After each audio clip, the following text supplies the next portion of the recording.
লাহৰীঘাটৰ খহনীয়া প্ৰতিৰোধ আঁচনি পৰিদৰ্শন মৰিগাঁও জিলা আয়ুক্তৰ মৰিগাঁৱৰ নৱনিযুক্ত আয়ুক্ত অনামিকা তিৱাৰীয়ে আজি পৰিদৰ্শন কৰে এডিবিৰ পুঁজিৰে লাহৰীঘাটত ৰূপায়ণ কৰা খহনীয়া প্ৰতিৰোধ আঁচনি। লাহৰীঘাটৰ কাঠনি বালিডঙা তিনিচুকীয়া কছাৰী গাঁও আদি স্থানত ৰূপায়িত হৈ থকা খহনীয়া প্ৰতিৰোধৰ কাম পৰিদৰ্শন কৰে আয়ুক্তগৰাকীয়ে।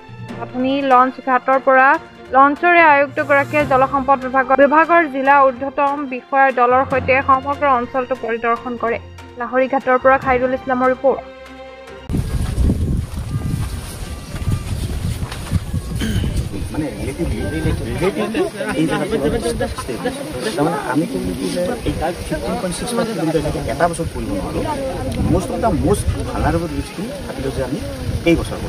আমাৰ স্কিমটো 2024 মাৰ্চত তাৰ বানপানী যোৱাৰ পিছত আমি কামখিনি ষ্টাৰ্ট কৰি আমি এইখিনি জেগাত প্ৰায় এই 12.2 কিলোমিটাৰত 10.5 কিলোমিটাৰ আমি বৰ্তমান লাগে।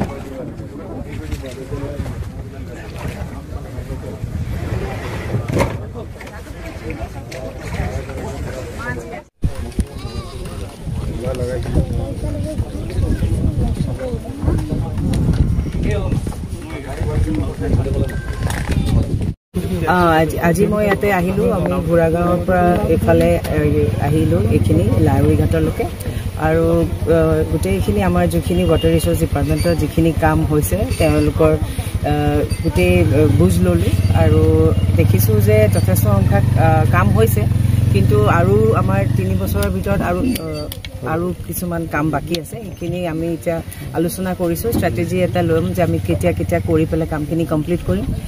ইয়াতে মই দেখিলোঁ যে আপোনাৰ যিখিনি জিঅ' বেগছ আছে সেইবিলাক মানে যথেষ্টখিনি মানে সুন্দৰকৈ মানে এছিমিলেট হৈছে নেচাৰৰ লগত, মানে প্ৰকৃতিৰ লগত ঘাঁহ চাহ আহিছে, তো সেইখিনি কোৱাইট মানে ছেফ হৈছে। আৰু কিন্তু কিছুমান জেগাত তেখেতে কৈ আছিলে যে মানে জিঅ' বেগছবিলাক ডেমেজ কৰে পাব্লিকে। তো মই ভাবোঁ যে পাব্লিকক এই এৱেৰনেছটো আনিব লাগিব যে এইটো আমাৰ লাইফ ছেভিং এটা প্ৰচেছ, আৰু যথেষ্টখিনি আমাৰ চৰকাৰে ইয়াতে বহু কোটি টকা খৰচ কৰি এইখিনি কাম কৰিছে। তো আমাৰ এইটো ইয়াৰে লনজিভিটিটো আৰু ইয়াৰে ছাষ্টেইনেবল হোৱাটো অতি দৰকাৰ।